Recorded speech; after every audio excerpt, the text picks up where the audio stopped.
Good morning everyone. आज का article Russia के ऊपर है। जो भी सिचुएशन रशिया के अंदर चल रही है उस सिचुएशन के बारे में तो आपको तो पता ही है। बिफोर स्टार्टिंग आर्टिकल हम पूरा जानेंगे कि आर्टिकल किसके बारे में क्या कहना चाह रहा है, इसका क्या रिलेशन है आगे किसी सिचुएशन से। आज मैं आपको एक बंदे की कहानी सुनाऊंगा कि मतलब जैसे स्टूडेंट लाइफ में कितना मतलब है ना डिसअपॉइंटमेंट या कितना फ्रस्ट्रेशन फील होता है, आप कितना टॉर्चर सहन कर सकते हो, मतलब फिजिकली मेंटली हर लेवल पे। ठीक है, तो आज बात करेंगे। मार्कर चल रखा होगा आपने, अगर आर्टिकल ये पेज के ऊपर देख रहे होंगे तो कहीं मैंने मार्कर चला रखा है। नाम है उस बंदे का एलेक्सी नेवाली। ठीक है, नेवाल्नी।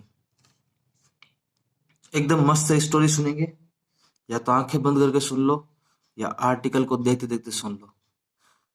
इस बंदे ने रशिया के प्रेसिडेंट पुतिन की नाक में दम कर रखा है। कौन है ये बंदा? ये बंदा एक यूट्यूबर भी है, एक पॉलिटिशियन भी है, एक सोशल एक्टिविस्ट भी है। ये बंदा सब कुछ है। इस बंदे ने अपनी पार्टी भी स्टार्ट की थी, उसको भी पुतिन ने कैसे करके बंद करा दिया। हम सब जानते हैं कि Russia is a democratic country, but हम जानते हैं अंदर से सबको पता है कि रशिया कोई डेमोक्रेटिक कंट्री नहीं है। वो पुतिन की डिक्टेटरशिप को फॉलो करती है। वहां के जज तक पुतिन के अंडर में काम करते हैं, मीडिया भी पुतिन के अंडर में काम करती है। तो हुआ क्या अब वो जानते हैं। मेरी आदत है मैं पूरा बताऊंगा। अगर जिसको ये मतलब स्टोरी सुनने का मन नहीं है वो सीधा स्किप करके आगे चले जाना। ठीक है, बट ये स्टोरी जान लोगे, पूरा आर्टिकल आप फील करोगे। फील करना बहुत जरूरी है, ऐसे नहीं कि मैं पढ़ रहा हूँ और आप देख रहे हो, कोई सेंस नहीं बनेगा उससे। तो स्टार्ट करते हैं इनकी बात के ऊपर। कौन थे ये देखो, स्टार्ट करते हैं। जब इन्होंने क्या किया, निवाल्नी ने, ये एक यूट्यूबर तो बाद में बने, पहले एक पॉलिटिशियन थे। तो इन्होंने एक पार्टी को ज्वाइन किया जो पुतिन की पार्टी की अपोजिशन पार्टी थी। पर किसी इनकी बातों से उस पार्टी में कुछ सेटिस्फेक्शन नहीं बन पाया और मतलब कॉरपोरेशन ज्यादा अच्छा बन नहीं पाया। तो उनको इनको उन पार्टी से, मतलब जिस पार्टी में ये ज्वाइन किए थे अपोजिशन वाली पार्टी से, इनको निकाल दिया। फिर इन्होंने एंटी करप्शन नाम की एक पार्टी खुद की बनाई, उसको भी पुतिन ने बंद कर दिया। ठीक है, और फिर इन्होंने एक एक करके हर एक बातों को एक्सपोज किया पुतिन की। अब कैसे किया, अब पॉलिटिशियन चीजों से तो बाहर है तो फिर कैसे एक्सपोज किया। फिर इन्होंने एज ए यूट्यूबर, यूट्यूब पे इनका एक वीडियो है जिसपे 94 मिलियन व्यूज हैं। अब आप भी सोच के देखो, 94 मिलियन, 145 मिलियन तो नियर अबाउट ऐसा कुछ है वहां की रशिया की पॉपुलेशन है। और उसमें से लगभग 94 मिलियन लोगों ने उसके वीडियो को देखा है। और सारे के सारे कमेंट भी रशिया के अंदर है, तो हम कह सकते हैं सिर्फ रशिया ने ही देखा है वो वीडियो। देखा होगा और किसी ने भी, लेकिन मोस्ट प्रोबेबली जो कमेंट है नीचे वो रशिया के हैं। ठीक है, और वो वीडियो भी पूरा रशियन में है, इंग्लिश सबटाइटल अवेलेबल है बट वो रशियन में। उसमें क्या बता रखा है, उसमें ये बता रखा होगा, आपने अगर न्यूज में देखा होगा, तो पुतिन ने एक एम्पायर बनाया है खुद का, मतलब एक बहुत शानदार बंगलो, जो उसके करप्शन को एक आराम से हैंडल हैंडल बताता है उसके करप्शन का। तो उसको पूरे को एक्सपोज किया उसने। बट उसको एक्सपोज करने की कहानी तो एंड की है, जो मैंने आपको शुरू में बता दी। तो इस बात को अब मैं स्टार्ट करता हूँ। सबसे पहले क्या हुआ कि जब ये अपनी पार्टी को छोड़ा था, अपोजिशन पार्टी जिसमें थे, उसके बाद अपनी पार्टी बनाई, उसको भी पुतिन ने बंद करवा दिया। उसके बाद जो हुआ वो दुनिया के इतिहास में सबसे खतरनाक था। एक बंदा कितना टॉर्चर सहन कर सकता है वो आप देखोगे। आप ये जब रोड पे चल रहे थे तो एक बंदे ने एसिड तक फेंका था इनके ऊपर, ये बच गए। दूसरी बार जब ये प्लेन में जा रहे थे तब इनके ऊपर कोई केमिकल सब्सटेंस यूज करके इनको एलर्जी फील करवा दिया था, वहां से भी बच गए। तीसरी बार जब ये कैफे के अंदर कॉफी पी रहे थे तब वहां से सीधी इनकी फ्लाइट थी, तो फ्लाइट के अंदर सीधा ये जर्मनी जा रहे थे, तब भी इनके ऊपर एक केमिकल एलर्जी का फील कर रहे, तब ये प्लेन के अंदर थे। तो हाइपर ब्रीथिंग स्टार्ट हो गई थी, तो इनको जर्मनी के अंदर एक इंडिपेंडेंट हॉस्पिटल के अंदर एडमिट करवाया। और वो रशिया से फ्री था, जर्मनी इंडिपेंडेंट था, तो उसने अपने लेवल पे इनका ट्रीटमेंट किया। तो ट्रीटमेंट के बाद जर्मनी ने ये एक्सपोज किया कि इनकी स्किन के ऊपर एक ऐसा सब्सटेंस डाला गया है जिससे ये कोमा में चले गए। यस, आप सही सुन रहे हैं, ये कोमा में चले गए। लगभग 14 दिन तक ये कोमा में रहे, फिर वापस ये सही हो गए। सही होके अब चाहते तो जर्मनी में बैठ के ही वहां से, है ना, यूट्यूब पे वीडियो बना बना के आराम से पुतिन की जो डिक्टेटरशिप है उसको एक्सपोज कर सकते थे, बट इन्होंने ऐसा नहीं किया। इन्होंने जर्मनी से सीधी फ्लाइट पकड़ी, जर्मनी से बर्लिन से फ्लाइट पकड़ी, और फ्लाइट पकड़ के जब ये प्लेन के अंदर थे तो लोग जो भी रशिया जा रहे थे, मतलब इन्होंने फ्लाइट पकड़ी थी बर्लिन टू मॉस्को। अब मॉस्को रशिया के अंदर है। इनको पहले ही पता था कि मैं मॉस्को जाऊंगा, जाते ही मेरे को ये अरेस्ट कर लेगी पुलिस। ये प्रिपेयर होके ही जा रहे थे। तो हुआ क्या, क्योंकि इन्होंने वीडियो तो बना ही दिया था, और उससे पहले, इसमें सफर करने से पहले हम वापस आते हैं कि वो कोमा में गए थे।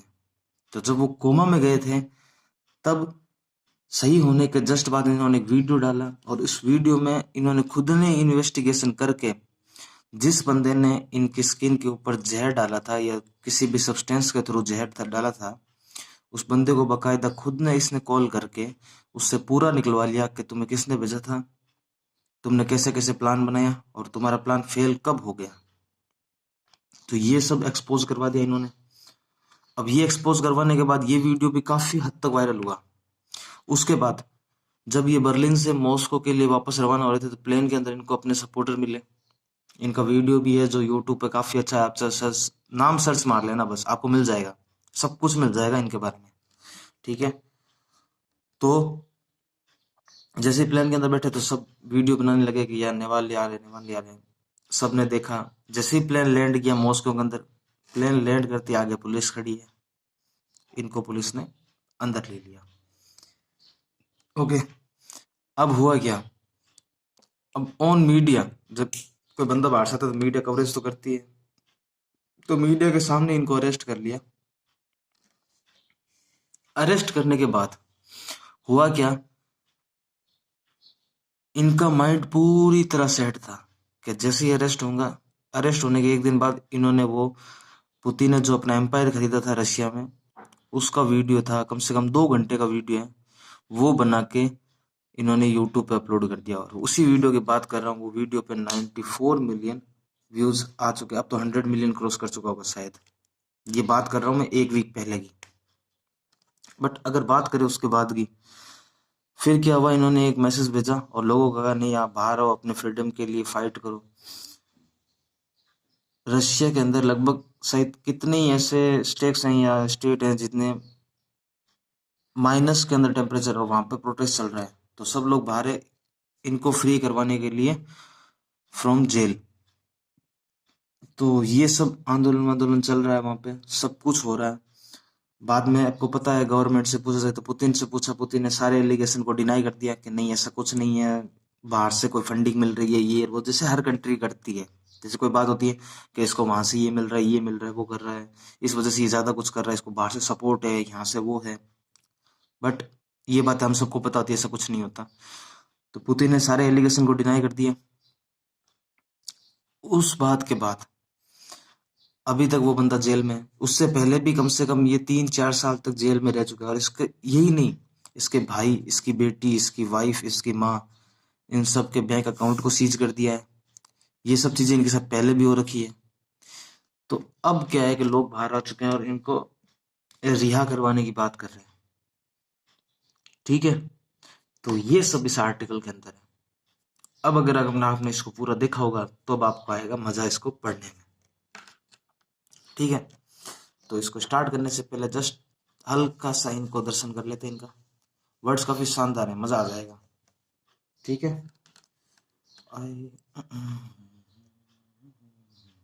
देखो, पहला वर्ड है हुस्पा। ये च की तरह नहीं, इसमें सी साइलेंट होता है, हुस्पा। हुस्पा का मतलब होता है कि आपको एक हाई लेवल का कॉन्फिडेंस हो। क्यों कॉन्फिडेंस है कि आपको पता है मेरे साथ बुरा होने वाला है, लेकिन फिर भी उसके लिए आप प्रिपेयर हो, सेल्फ कॉन्फिडेंस होकर नहीं। ठीक है, नेक्स्ट वर्ड है रैचेट।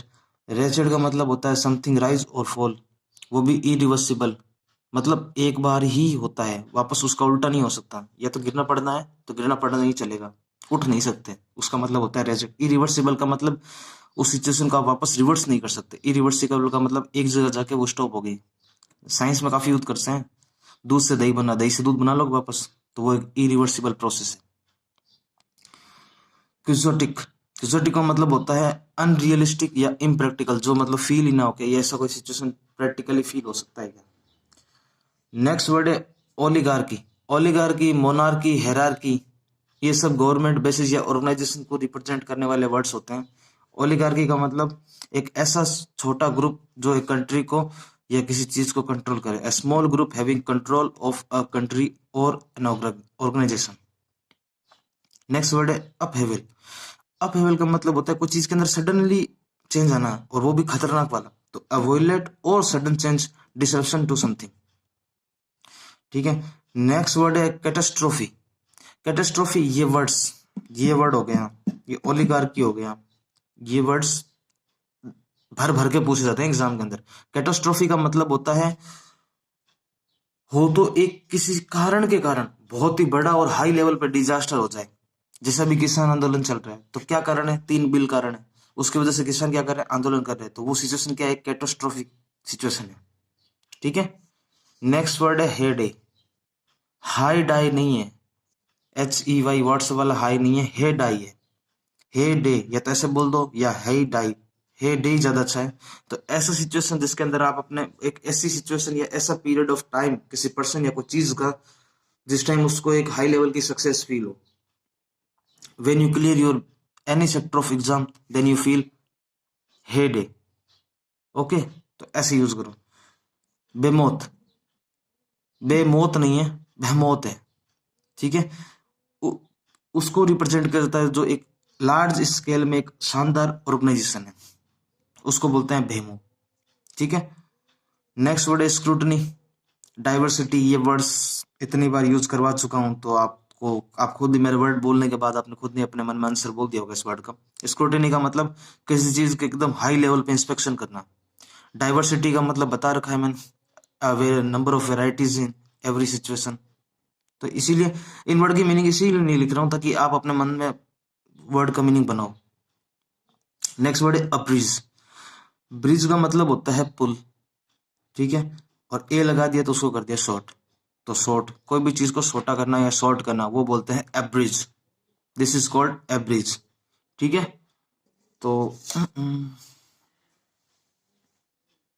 ठीक है, तो पढ़ा जाए इस आर्टिकल को। लो, बोला जा रहा है कि does a soft power matter. क्या एक नॉर्मल वे में आंदोलन कोई भी मैटर करता है, या कोई भी एक ऐसी सिचुएशन जिसको आप सॉफ्टली हैंडल करना चाहो और वो आपके लिए सक्सेसफुल बन जाए, ये क्वेश्चन कर रहा है बेसिकली।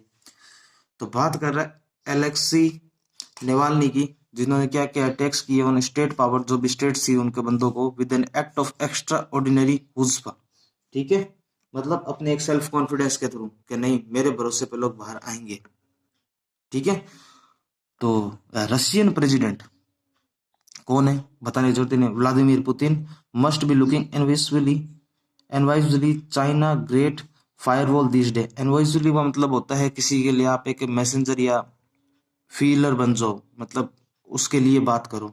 तो China great firewall these days, while Russian information operation using social media influence, जो काफी बढ़ रहा है वहां पे, opinion perhaps even in election the west, the compliment has now been return as home by blogger.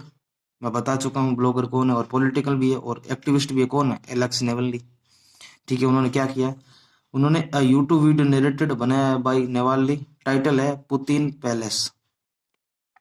ठीक है। तो इस बात से बनाया उन्होंने, क्या बनाया है, पैलेस बनाया, उस बात को इन्होंने बताया है। और जिसको उन्होंने रेचेड अप बोला है, जिसको मतलब एक बार ही बनाया, और 100 million hits kicked off the Russian wide movement to आउट्स पुतिन। मतलब 100 मिलियन, सोच रहे हो 94, तो मैं आपको बता रहा था 100 मिलियन बोल रहा है। द स्टॉर्म ऑफ प्रोटेस्ट मतलब जो तूफान है आंदोलन का इन रशिया की सिटीज के अंदर, in what is the perhaps the most wide ranging change, जो पुतिन की पावर को ही चेंज करके रख दिया उसने, हैज लेड टू 11,000 डिटेंशन सो फार। पहले तो शायद 3,000 लोगों को डिटेन किया था, अब 11,000 के आसपास बात करा। Indeed the large then the life of Navalny seems straight out of the 19th century Russian novel whose character could turn their lives into radical experiment and pursue an idea, जो अपने experiment और अपने आइडियाओं को लिए ही जाना जाता हो और उसके बेसिस पे आगे बढ़ता हो और लोगों को भी इनक्रेज करता हो। कहने का मतलब ये है, ठीक है। Navalny was treated by German doctor. क्यों जर्मन गए थे? जर्मन गए थे क्योंकि उनका इलाज, प्लेन को इमरजेंसी लैंडिंग करानी पड़ी थी क्योंकि उनकी ब्रीथिंग हाई हो गई थी। तो Navalny was treated by the German doctor and Novikov poisoning using a deadly naval agent developed in Russia after he became violently ill on a flight inside Russia. Investigate journalist at Bellingcat। बेलिंगकट एक बेसिकल एक novel या movie है जिसके बताया जाता है, जिसके अंदर कैसे आप एक सिचुएशन को, ये कोई वर्ड नहीं है, ओ भाई sorry sorry sorry sorry sorry, ठीक है।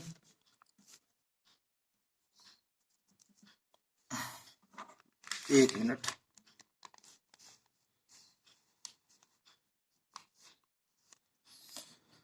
ठीक है। And Russian news site the inside have implicated FSB agent for Navalny poisoning, मतलब पता किया गया in an act of extraordinary हुस्बा Navalny took a plane back to Russia, वापस रशिया, फ्रॉम कहाँ से? जर्मनी से। Soon after he recovered from the induced coma, coma में गए थे, and arrested immediately on the landing eight Moscow, plane land होते हैं उनको गिरफ्तार कर लिया। But if someone thought it was quixotic move, जो मतलब एक अनरियलिस्टिकल और इम्प्रैक्टिकल मूव था, किसके द्वारा? पुतिन की गवर्नमेंट की पुलिस के द्वारा। He did have a plan to his sleeves, उनके पास ऑलरेडी प्लान था। And he had secretly film, एक वीडियो बनाई चुके थे आफ्टर हिज रिकवरी होते ही, और उन्होंने उसको रिलीज कर दिया था जैसे वो एक दिन जेल के अंदर रहे थे। आई होप, मैं यही आशा कर रहा हूँ कि आपको समझ में आ रहा होगा, समझ में आ रहा होगा, मेरे को लग रहा है।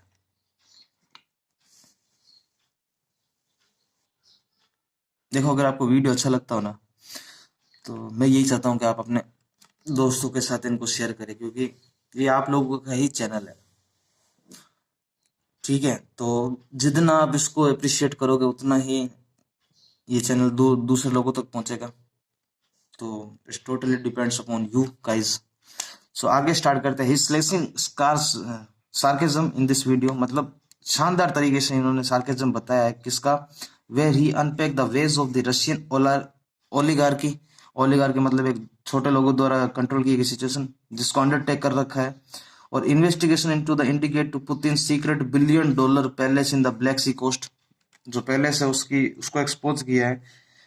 with a great deal of the detailing intent the established of the real owns it, bearing in mind some of Russian great tradition of literacy styles in the figure of the Pushkins, Gogols, Krassos, and Bologovs, made with the form of initiative journalists adapted at the digital age। ये जो नीचे लिखा हुआ तो कोई काम का नहीं था हमारा, ठीक है। एंड अब यहां से बात करेंगे, could he succeed in the toppling Putin and turning Russia toward a great democracy. क्या वो कामयाब होंगे इस सिचुएशन को क्रिएट करने में कि पुतिन जैसे की डिक्टेटरशिप को खत्म करके रशिया को एक हाई लेवल की अच्छी टाइप की the good sense of democracy बनाने में मददगार होगा? तो इस बात पर अगर हम आगे आए तो क्या where it would be more like Europe and less like China, तब वो यूरोप की तरह ज्यादा लगे और चाइना की तरह कम लगे, क्योंकि चाइना में तो आपको पता ही है सब सत्यानाश ही चलता है। वहां पे एक ही पॉलिटिशियन है, वही खड़ा होता है, वो उसी पे वोट पड़ता है, वही जीत जाता है, सिमिलर लाइक नॉर्थ कोरिया, ठीक है। Why that's unlikely the past 2 decades, पिछले 20 सालों के अंदर have seen a black swan event on the momentum of geopolitical significance. काफी चेंज हुआ है सिग्निफिकेंस इनका, किसका? रशिया का। Political upheaval can not be entirely ruled out in country, ठीक है। जो भी सडन चेंज हुआ उनको इतना जल्दी हम हटा नहीं सकते। पीपुल आर बैडली ऑफ, बहुत खराब फील कर रहे हैं, midst of the abandonment of the nature and human resources even in oligarchs and the super rich life decade in the life style.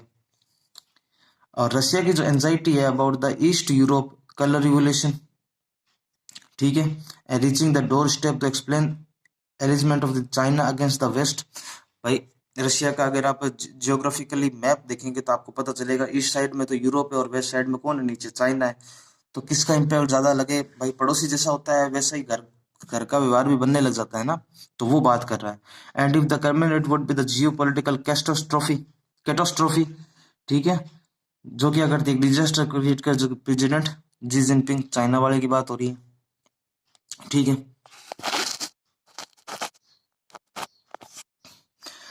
Given the warm history of India Russia ties, अब India की बात करें relation Russia के साथ, ties up as the critical defence relationship in the from the time of India in that's border. काफी मदद की है रशिया ने, कोई बात नहीं है। Delhi certainly can't be expected to join the western chorus calling the Navalny release, but beyond that what is the stake for India. देखो बात करें अगर इंडिया के रेस्पेक्ट में की जा रही तो ऐसा नहीं है, नेवल को रिलीज करने के लिए काफी कंट्रीज के प्रेसिडेंट और प्राइम मिनिस्टर ने ट्वीट किया है कि उनको बेफालतू आपने कैद कर रखा है, उनको रिलीज करो। तो हालांकि ये न्यूज़पेपर हमारा है तो इंडिया के बेसिस पे तो इंडिया के लेवल की ही बात होगी, बट हर कंट्री के प्रेसिडेंट ने ट्वीट किया है कि Navalny should be free from jail. Okay, उन पे जितने भी एलिगेशन लगाए वो सब गलत है। उनको किस बात के लिए अरेस्ट किया है, वीडियो बनाने पे लिए। ऐसे तो हमारे देश में यूट्यूब पे हजारों वीडियो बना रखे हैं, जिस सरकार आती है उसको क्रिटिसाइज करने के लिए कोई ना कोई वीडियो बना ही देता है। तो क्या उन सबको उठा के जेल में पटक दोगे? हमारा देश काफी अच्छा है, डेमोक्रेसी काफी सही है अदर कंट्री से। वहां तो मीडिया का हाल भी इतना बुरा है जितना, इतना नहीं है हमारे देश में मीडिया का हाल बुरा। रशिया में तो मीडिया मतलब ऐसे मतलब बिकी हुई है, वहां जज तक मतलब गवर्नमेंट के अंदर डिसीजन लेते हैं।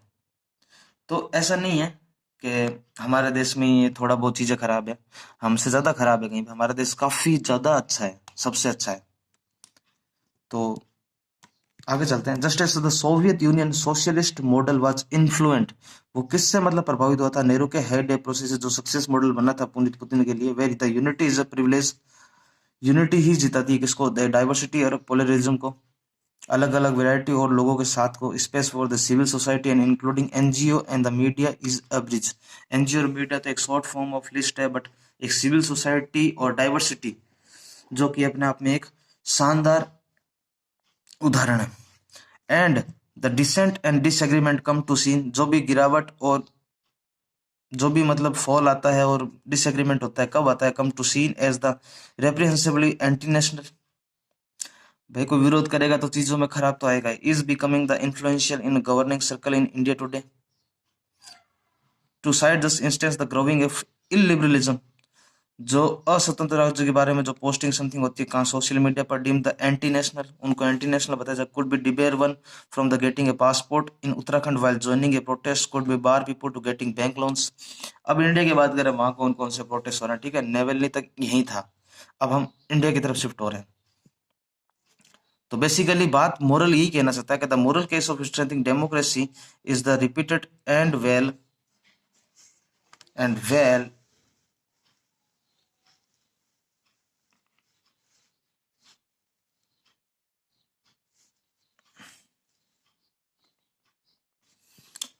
नोन। क्या हमें पता है कि in India today evolving geopolitically contest जो है, however the democracy has strategic value as well. If China is बेमो बेमो, ठीक है, जो कि बहुत बड़ी ऑर्गेनाइजेशन और पावरफुल है, जो वियरिंग डाउन करती है अपने नेबर्स को, कहाँ तक, जहां तक उनका वो हो जाए पास निका, it's very difficult to take it one on one and narrative that the sees the contest with China as one over territory is incomplete one. मतलब ऐसे बताना चाह रहा है कि अगर चाइना जो है हमारे पास में है हमारा नेबर, लेकिन देखो जैसा पड़ोसी रहता है वैसे थोड़ा थोड़ा अंदर चीजें आने लग जाती है। आज मेरे घर के पास वाला जो भी पड़ोसी है,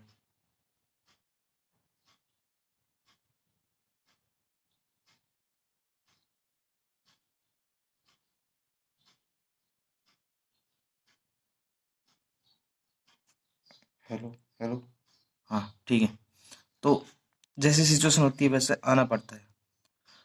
तो has to be part of narrative to binding together many countries as the seek to balance China. तो हमें कंट्रोल करना पड़ेगा। And there is a contradiction, विवाद है इसमें, किसमें, if one ask the rule of the govern order and relating international relation but can be assure one at home.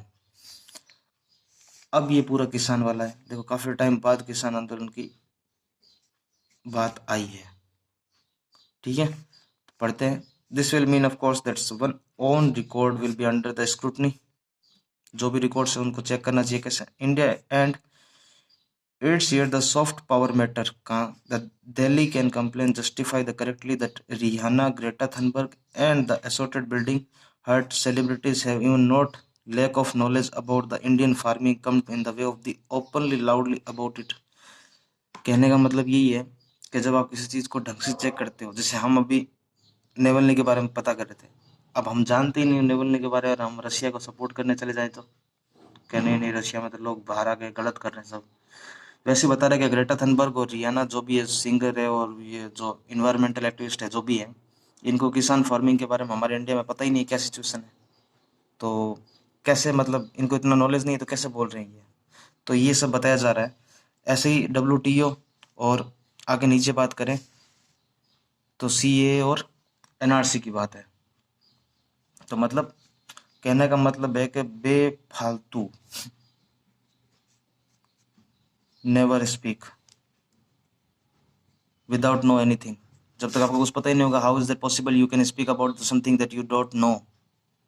Okay, तो basically mean यही है इस आर्टिकल का। Then we move on to our final words.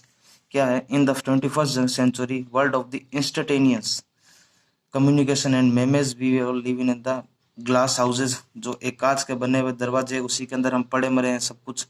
वहाँ जो मेमे आते हैं, जो भी कम्युनिकेशन के थ्रू हमारे पास आता है इन्फॉर्मेशन, उसी को सब माना जाता है।